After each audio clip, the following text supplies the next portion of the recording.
আপনি কি কখনো লক্ষ্য করেছেন, কাক অনেক সময় কোনো খাবার পেলে সঙ্গে সঙ্গে খায় না, বরং সেটাকে মাটির নিচে, গাছের ফাঁকে বা নিরাপদ কোনো জায়গায় লুকিয়ে রাখে, কিন্তু অনেক সময় পরে সেই খাবার আর খুঁজে পায় না।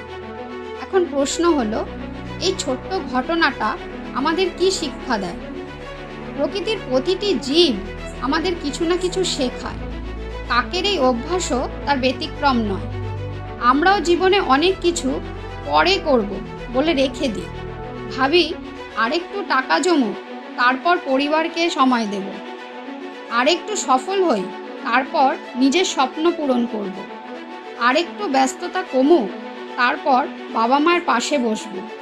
কিন্তু পরে শব্দটা অনেক সময় কোনো দিনই আসে না। একদিন হঠাৎ বুঝতে পারি, বাবা মা বুড়ো হয়ে গেছেন, বন্ধুরা দূরে চলে গেছে, সন্তান বড় হয়ে নিজের জীবনে ব্যস্ত, আর যে সময়টাকে আমরা পরে বাঁচব ভেবেছিলাম, সেই সময়টাই চুপচাপ হারিয়ে গেছে। সঞ্চয় করা ভুল নয়, ভবিষ্যতের জন্য পরিকল্পনা করাও ভুল নয়, কিন্তু যদি সেই পরিকল্পনার জন্য আজকের হাসি, সম্পর্ক, ভালোবাসা আর মূল্যবান সময়কে হারিয়ে ফেলি, তাহলে সেই সঞ্চয়ের মূল্য কী?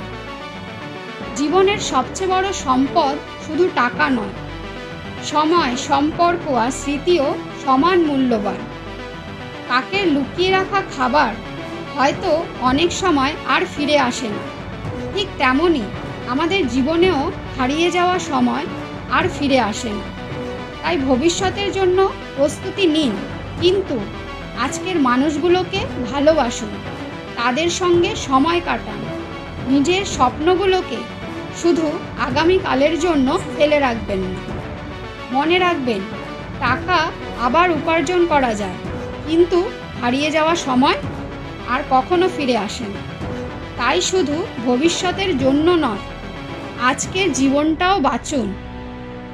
আপনাদের এই সম্পর্কে কি মতামত তা কমেন্টে জানাবেন, আর লাইক, সাবস্ক্রাইব করে পাশে থাকবেন। ধন্যবাদ।